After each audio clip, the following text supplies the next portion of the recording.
તો છે ને ભાઈ, આ ભાજપ સરકાર એમ કે મારે 3 તબક્કે પૂરું કરવું. હવે અમારા ગઢા બાપા મરી ગયા, મારા બાપા એવા મરી ગયા, અને હવે અમી સહી હવે આ 3 પેઢી થી અમારી માંડવી હોય જાય ને આ ભાજપ વાળા એમ કે 3 તબક્કે પૂરું કરું. તમે એક કામ કરો, ખેડૂને મારી નાખો એટલે ફંડ આ રહે. શું કરવું અમારે? આ પાણીનું પ્રમાણ બહુ વધ્યું છે. અરે પ્રાણીનું પ્રમાણ ને ક્યાં કરો, ઓજે હાલી આવે ને તૂટી જાય. અને આ ભાજપ વાળા એમ કે તમને બટકો નાખો, પછી 33,000 રૂપિયા ખાતામાં નાખે. આ પસા ગામની માંડવી બૂટ છે, આકા કોઈ કાવતા નથી અટાણે. અને મત તાણે તો બધા જોડ્યા. મનસુખ માંડવિયા એમ કે આ કામ 3 તબક્કે પૂરું થાય, 3 તબક્કે પૂરું થાય, પણ એમાં તમે પૂરું નહીં કરો. આમાં તો કઈ કે 56 લાખ નું કામ અમે કરી આપ્યું. અરે ક્યાંય ને 56 લાખ નું 2 વાહુ લાખ રૂપિયાના ઝાડમાં કાઢીને બીજા બધા રૂપિયા ખિસ્સામાં નાખી દીધા.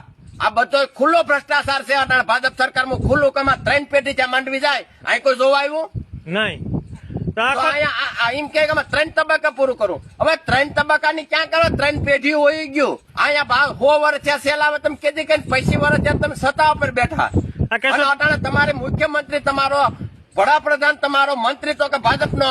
હવે આ ગોપાલ પાસે અમારે જવું નહીં તો કરશું હું? આ ગોપાલ પાસે જવું જો. હવે ગોપાલ સિવાય કોઈ આધાર છે તમારો? ગોપાલ સિવાય હું આધાર હોય? જ્યાં હોય ને બધા ભ્રષ્ટાચાર, આ ઝાડવા કાઢ્યા. પાણી તો જુનાગઢમાં તો મહેનત તૂટી ગયું. અખોદર માં ઈટાસી કયા મહિનામાં આવ્યું હતું? અખોદર માં ઈટાસી આવ્યું. આની કોઈ મેં અંધાર્યો, આની કોઈ ઈટાસી મૂક્યું, અને આવ્યા એ ઉપર કાઢી અને બધું બસ ખિસ્સામાં અને કલાકો ચડાવી દીધું. સરકાર માંથી બિલ પાસ કરી દીધા. સાહેબો ક્યાંથી વહી ગયા હતા? મોટા ફૂલી થી સાહેબો જોઈને જોઈ ગયા કે બસ તમારું થઈ ગયું રેડી. એક ઝાડવું ક્યાંય કાઢ્યું નથી, બધે ભ્રષ્ટાચાર રહેલો. સાહેબો ના લખાણ નો વિડીયો પણ આપણા પાસે વિડીયો છે. વિડીયો બધા વાયરલ કરવા. તમે એમ કહો કે ભાજપમાં મત દો, 3 તબક્કે પૂરું કર્યું. તમે 3 તબક્કે પૂરી શું કરો? 3 પેઢી ઉલાર નાખ્યું તો પાણી જાતું બંધ નથી થતું અમારી.